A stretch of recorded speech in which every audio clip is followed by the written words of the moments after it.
take out the combustion motor, you're going to have to do this from the front and from the back. You're going to have to open up your ash pan or open the door to get down to the ash pan area. Remove the ash pan. And we'll open up this just to give ourselves some more light in there. And we're going to have to get down into this area. Let me adjust the camera. So sometimes this mechanism right here, it doesn't want to lift up freely. So you're going to want to spray this area with some penetrating oil, and then using an adjustable wrench and a small hammer, you're going to have to apply some leverage. We can adjust it to the thickness of the metal and then get it on there and then lift it up like so. Or if it's even more stubborn, we can put our wrench on it like so, and then using a hammer we're going to tap it up until we can get it into that position, and then we'll try and apply more leverage to get it up.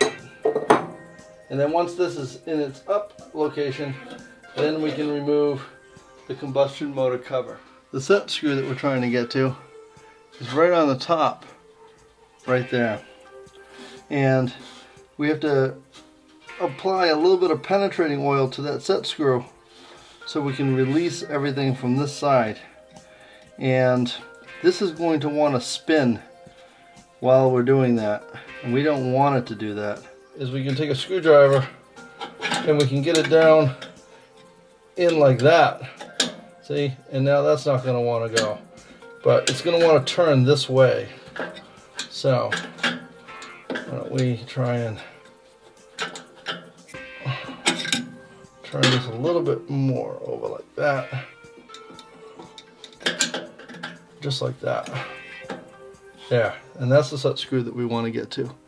Right there. See, so now it's in a locked position. And the size of this should be 1/8.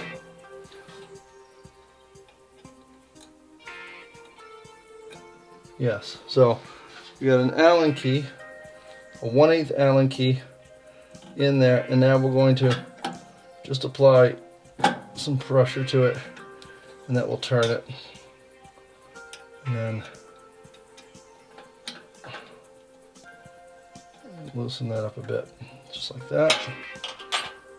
And then pull our screwdriver out, and now we can pull our impeller blade off. Now this impeller blade, when you're installing a new one, it's really important that this set screw goes on the outside and not around backwards like that, because then you'll never be able to get to it. It'll be very difficult. So make sure that your set screw is on the front side. And sometimes when you order these, there is no set screw in the new one, and you're going to have to use the old one. I've seen that happen a few times. And so this right here, this is a double-sided blade.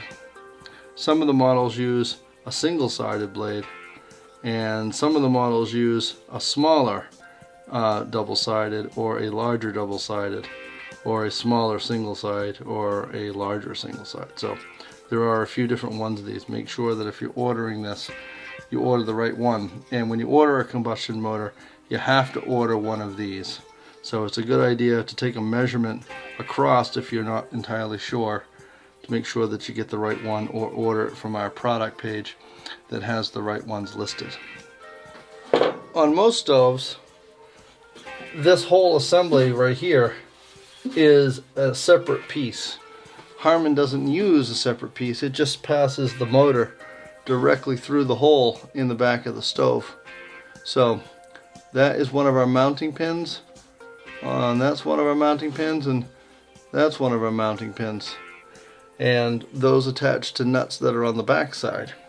So once we have this removed, now we can pass the motor shaft through the back of the stove. So once we have the impeller blade off, Now we can get to the combustion motor, and it's mounted with these nuts on those mounting posts that I showed you from the other side.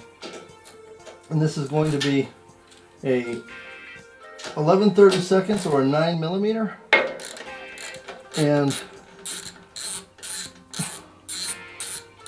I'm just going to pull those nuts off.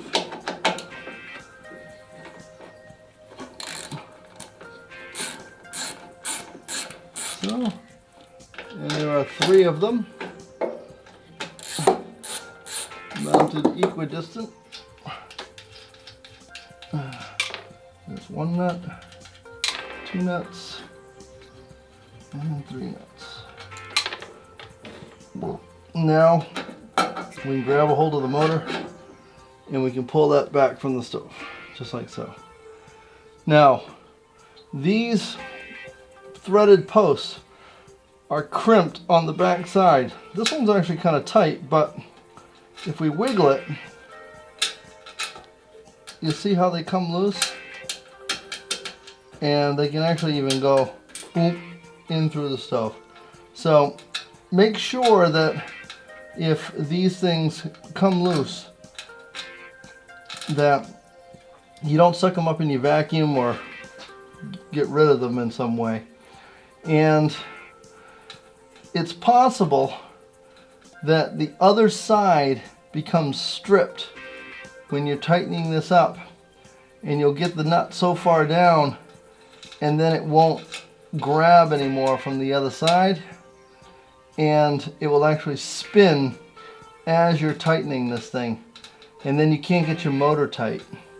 And if that happens, from the back side you can take a hammer and an awl and kind of bang on the back and kind of dent it in and give it more compression so it stays put, or you're going to have to replace these threaded posts with an actual screw that is of the same thread and diameter that will receive these nuts, because these do not come with a new motor. Alright, so just like so. So sometimes what will happen is you can't get the set screw off of this. So picture this from the other side. Here's your impeller on the other side of the stove, and you can't get this thing undone. It strips out, and so you're never going to be able to get this thing off. So what you need to do is you need to get a hacksaw blade in behind the back of the stove in the space between this cooling fan right here, and you got to cut the shaft, and then you can pull this off from the other side. The shaft will still be attached, and then you can pull your motor out. And then when you install it again, you're going to be using a new motor, and you're going to be using a new impeller. To remove the motor completely, we're going to have to disconnect it from the wiring harness. So we're going to have to snip the zip ties that hold this pigtail to the stove. Lift that up over there, and then we have another one right there. Lift that over.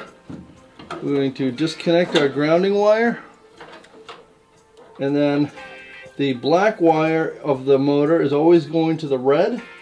You're going to disconnect the red, and then the white from the motor is going to a white, and like so.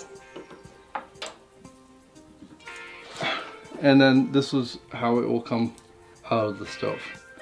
There are some motors which are sold that do not have this pigtail, and if you get one of those motors, you're going to have to cut this white wire right here. You're going to have to disconnect the green wire, and you're going to have to cut the black wire right there. And then with this new motor that you get, you'll have disconnects that you can connect to the white wire and to the black motor and to the black wire, and then you're going to reuse this cord and plug those into the new motor, just like so, and then install your new motor.